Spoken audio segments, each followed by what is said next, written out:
Bien, Monsieur le Président, cher Alexander, Mesdames les ambassadrices, Mesdames et Messieurs, chers amis, Mesdames et Messieurs les journalistes, je suis très heureux d'accueillir à Paris le Président de la République de Finlande, qui est un ami de la France, et vous allez le voir dans un instant, un parfait francophone, et de pouvoir le faire en commençant cette visite par justement les liens intenses qui existent entre nos deux pays, avec l'exposition qui vient de se clôturer, qui pendant 3 mois et demi a accueilli beaucoup, pas simplement de Parisiennes, de Parisiens, mais de Français, d'Européens. L'exposition sur Pekka Alonen que nous venons de visiter un instant et dont les liens, entre autres, avec notre peintre Gauguin et plusieurs autres étaient au cœur de cette exposition, tout comme aussi la force de la nation finlandaise. En effet, cher Président, cher Alexander, je suis très heureux de t'accueillir à Paris pour échanger sur beaucoup des sujets qui nous tiennent et peut-être commencer évidemment par la situation en Ukraine. Vous vous rendrez juste après en Ukraine, évidemment, puisque nous sommes à la veille d'un jour terrible, le début de la 5e année de guerre lancée par la Russie. Et nous aurons l'occasion, à l'issue de notre moment bilatéral, d'avoir une visioconférence avec les dirigeants nordiques et baltiques dans le cadre du NB8. La situation en Ukraine demeure évidemment l'un des sujets essentiels pour nous, pour notre propre sécurité, et notre détermination à continuer de soutenir l'Ukraine est entière. D'abord avec la poursuite du soutien financier et militaire. Nous restons déterminés à mettre en œuvre le prêt de 90 milliards d'euros de l'Union européenne à l'Ukraine. 60 milliards d'euros seront dédiés à financer les livraisons de matériel militaire et le renforcement de nos bases industrielles et de défense, avec la préférence aux industries ukrainiennes et européennes. Et je veux dire ici que, pour ma part, j'ai bon espoir quand je dis que je suis déterminé, parce que je sais que les engagements politiques et la parole donnée au dernier Conseil européen seront tenus. Il ne peut en être autrement. Ensuite, nous continuerons d'augmenter la pression sur la Russie. Nous devons avancer sur le 20e paquet de sanctions de l'Union européenne et les discussions se tiendront dans les prochains jours. Nous devons travailler à une interdiction totale des services maritimes pour les exportations de pétrole russe, intensifier nos efforts communs contre ce qu'on appelle la flotte fantôme russe et avec le plus haut niveau de coordination possible. Je veux vous remercier pour tout le travail qui est fait en la matière et vous savez notre détermination. Et enfin, nous avançons également et nous allons finaliser des garanties de sécurité robustes pour l'Ukraine, ce qui est l'un des enjeux de la réunion de la coalition des volontaires que nous tiendrons ensemble demain avec vous-même et tous les collègues qui sont présents. Le deuxième sujet que nous allons aborder, c'est l'enjeu crucial de la sécurité de l'Arctique.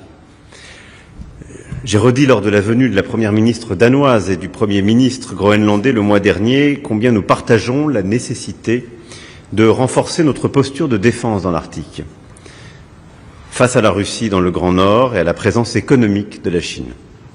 La France se tient prête à contribuer à l'activité de vigilance renforcée Arctic Sentry de l'OTAN et à prendre toutes ses responsabilités. C'est aussi un effort que nous devons mener au niveau européen, comme l'a fait la France en revisant l'année dernière sa stratégie polaire, et évidemment comme la Finlande l'a aussi fait récemment, en actualisant sa stratégie arctique. L'Union européenne doit prendre sa part dans ces efforts en révisant sa stratégie arctique cette année et en mettant en œuvre le partenariat stratégique qui a été signé avec le Groenland sur les matières premières critiques.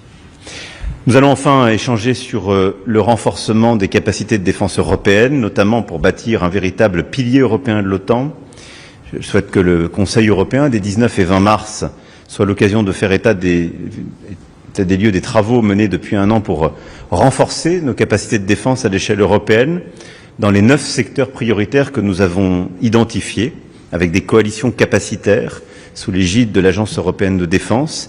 Et nous devons décliner opérationnellement ces coalitions en utilisant les outils de financement dont nous disposons, les programmes SAFE ou EDIP, et dans le prochain budget pluriannuel de l'Union européenne avec, là aussi, cette préférence européenne. À cet égard, nous voulons, je le disais, renforcer cette Europe de la défense. Nous devons poursuivre, y compris un continuum civilo-militaire en matière de sécurité et de défense. Je sais combien la Finlande y est engagée, combien aussi votre prédécesseur a inspiré les travaux de la Commission, mais de la lutte contre les menaces hybrides ou la lutte contre la flotte fantôme russe que je viens d'évoquer, tout ça est absolument clé et la Finlande y apporte une contribution essentielle. De la même manière, nous aurons au mois de mars à évoquer ensemble et à travailler sur la compétitivité européenne, qui a évidemment une dimension de simplification, d'approfondissement du marché commun, mais également d'investissement, d'innovation et de protection de nos filières critiques, car il ne peut pas y avoir d'indépendance militaire et de sécurité s'il n'y a pas une indépendance économique et technologique renforcée. Enfin, nous poursuivrons les discussions aussi bilatérales, et c'est dans cet esprit de confiance que nous avons décidé de lancer les discussions pour signer un partenariat stratégique entre nos deux pays, pour structurer davantage notre relation qui se développe rapidement dans plusieurs domaines essentiels pour notre souveraineté. La défense et la sécurité, l'énergie et le nucléaire, les technologies comme l'intelligence artificielle et le quantique, les minéraux et métaux critiques, les enjeux globaux et évidemment la défense du multilatéralisme. Et je veux saluer aussi l'engagement de votre pays dans ce cadre. Voilà, mesdames et messieurs, ce que je souhaitais ici rappeler en permettant de redire tout le bonheur de recevoir évidemment un pays ami, mais aussi un président ami. Monsieur le Président, cher Alexandre. Merci beaucoup, Monsieur le Président, cher Emmanuel. Je vais essayer de me exprimer en français, qui n'est pas toujours évident pour les barbares du Nord, qui parlent français comme des vaches espagnoles, mais bon. C'est un grand plaisir d'être ici. Merci aussi beaucoup pour le Petit Palais et l'exposition de Pekka Halonen, qui est un des grands artistes finlandais.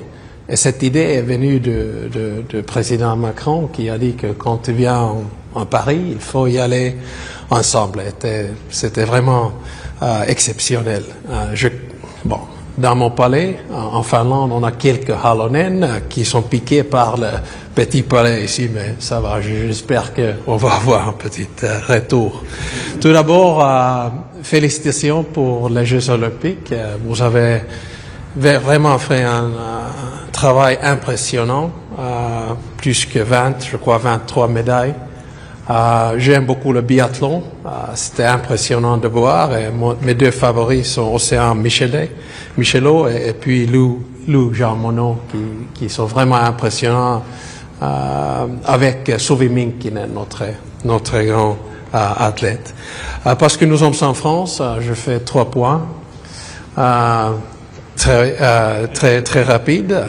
Le premier est que, à mon avis, maintenant, on a vu le moment de l'Europe. Et c'est aussi un moment de la France, parce que toi, Emmanuel, tu as poussé très souvent l'idée de stratégie autonomie, de souveraineté européenne.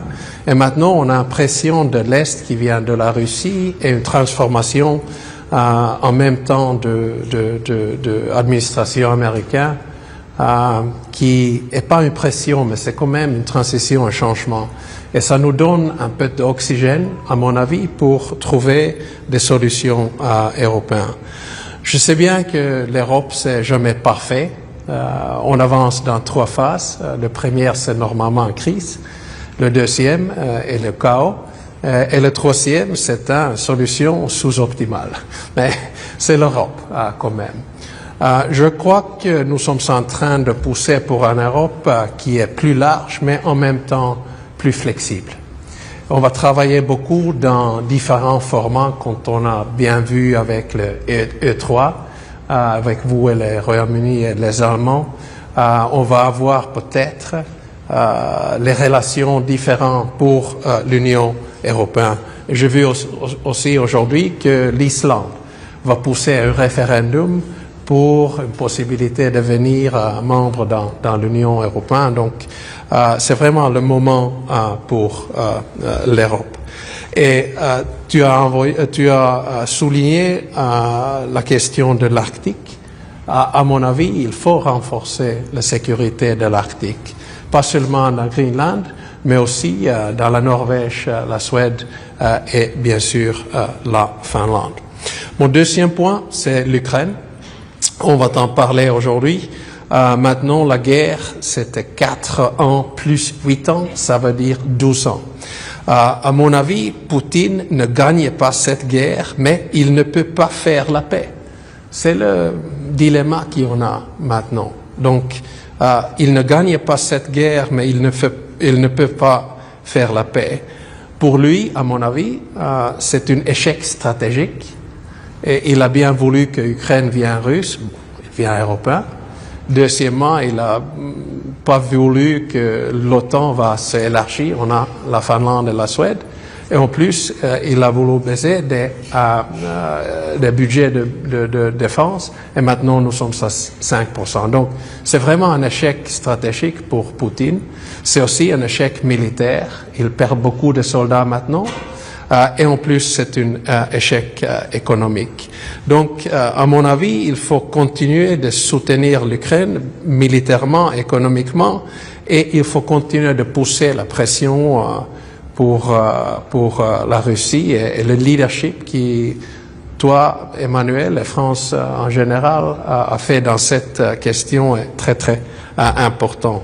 Par exemple, les sanctions énergétiques et interdiction totale à la fourniture de services maritimes au transport russe de pétrole et charbon qui tu as bien souligné. Mon troisième point final, c'est notre relation bilatérale.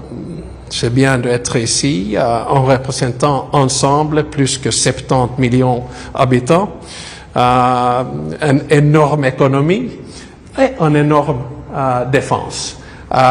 Le travail qu'on a fait ensemble, pas seulement dans un niveau personnel, ça fait déjà plus que 10 ans, je crois, j'étais ici la première fois comme Premier ministre en 2014. On a eu des jobs un peu différents. Et après, on a toujours une très bonne relation. Ton leadership est très important pour l'Europe. Et je crois qu'on va continuer de travailler au niveau de défense et de technologie. Et on va continuer. Et j'espère qu'on peut bien souligner et écrire un partenaire stratégique ensemble. Donc, merci beaucoup d'avoir m'invité aujourd'hui. Et excusez-moi de mon français. Oh, mon frère. Bravo.